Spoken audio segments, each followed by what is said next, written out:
The morning was quiet, just another chilly Tuesday in the city, until a desperate voice broke through the noise. "Please." "I can't walk," whispered a trembling woman, lying helplessly on the sidewalk beside her fallen wheelchair. Most people walked by, eyes fixed on their phones, pretending not to see. But one man stopped, a single dad with tired eyes, grease-stained hands, and a heart far bigger than his wallet. He didn't know it yet, but helping that stranger would change both their lives forever. Hey everyone, welcome back to your channel name, where we share real, powerful stories about the kindness that still exists in our world. If you believe compassion can change lives, make sure to subscribe, like this video, and share your thoughts in the comments below. Your support helps us spread hope to more hearts around the world. Now, let's dive into today's story. Ethan was a single dad trying his best. At 35, his days started before dawn and ended long after dark. He worked 2 jobs, one at a repair shop, another delivering groceries, to keep a roof over his 6-year-old daughter's head.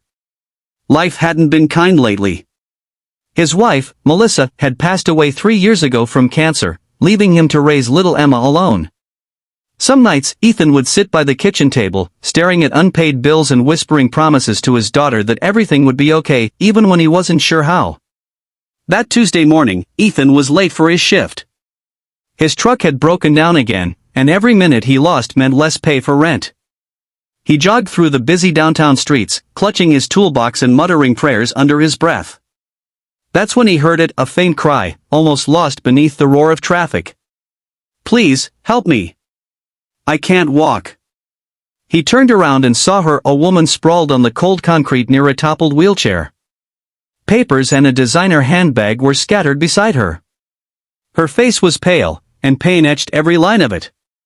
Without hesitation, Ethan dropped his toolbox and rushed to her side. "Ma'am, are you okay?" he asked, gently kneeling beside her. Her voice trembled. "My chair slipped on the curb. My legs, they're paralyzed. I can't move." Ethan's heart tightened. People were staring from a distance, some whispering, but no one stepped forward. He looked at the busy street, cars rushing, strangers pretending not to notice, and felt a spark of anger. "Don't worry," he said softly. "I've got you." He lifted the woman carefully, setting her back into the wheelchair and picking up her belongings. The woman's eyes glistened with tears.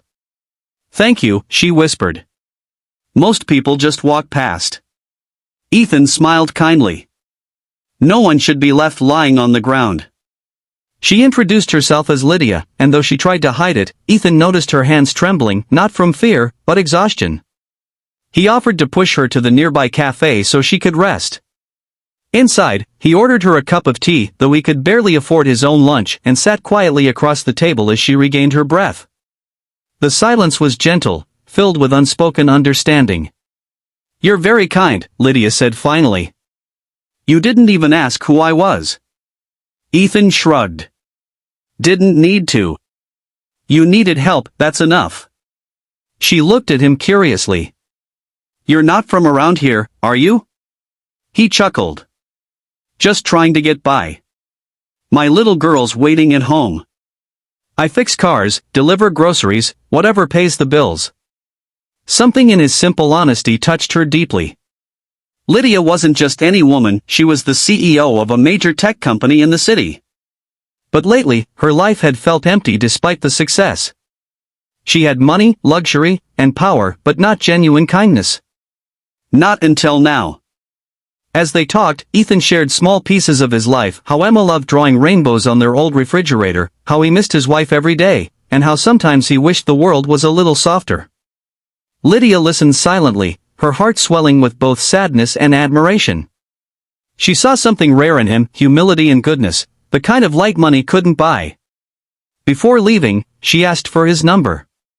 "Just in case I can ever return the favor," she said with a warm smile. Ethan chuckled. "No need. Just take care of yourself." A week passed. Ethan forgot about the encounter, too busy juggling bills and bedtime stories. But one Friday evening, as he arrived home from work, a sleek black car pulled up in front of his small apartment. Lydia stepped out, dressed simply this time, holding a small gift bag. Emma, curious as always, peeked from behind her dad's leg. "Ethan," Lydia greeted, her smile genuine. "I hope I'm not intruding." He was stunned. "Miss Lydia? You didn't have to." She handed him the bag. Inside was a brand new laptop and a handwritten note, "For Emma, so she can dream big." Ethan's voice cracked. "You didn't have to do this." Lydia looked around the modest apartment behind him, the peeling paint, the small couch, the warmth of family despite the struggle. "You helped me when you didn't have to.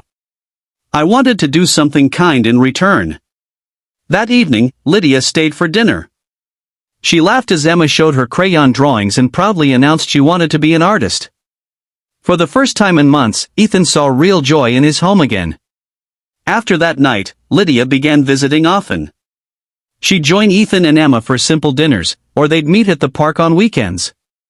Despite their differences, one from luxury, one from hardship, they found something genuine in each other, understanding. One Sunday, as they watched Emma chase butterflies near the pond, Lydia confessed softly, "Before I met you, I'd forgotten what kindness felt like.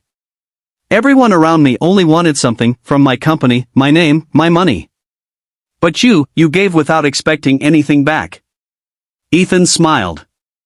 "You reminded me that kindness still matters."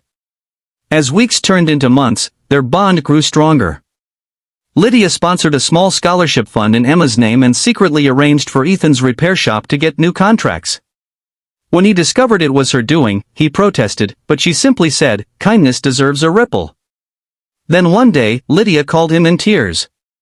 "Ethan, they're trying to remove me from my position at the company.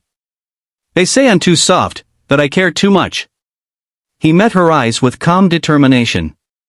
"Then prove them wrong with kindness. Show them that caring isn't weakness." Inspired by his words, Lydia faced her board the next morning.